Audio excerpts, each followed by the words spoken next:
So this situation is from the little girl that is worried about her outfit. She's 4 years old and she screams some mean things. I also want to apologize that my son might be in the background and start getting loud. Anyways, this is the script. Sweetheart, I've noticed that you're a little upset about your outfit, that it's important to you. However, it was not right to scream at me when that upset feeling started.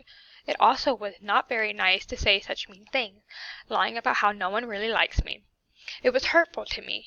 It makes me feel very sad as it's a mean thing to say. Something that you can do next time when you're feeling like that is to just breathe until you feel a little better, and then talk about how you feel. Something else that you can do is to not scream as well, as try to make one choice over the other. The last thing would be to not say hurtful things. I think you need to take a moment and think of some nicer things to say. Perhaps an apology would be a good idea too.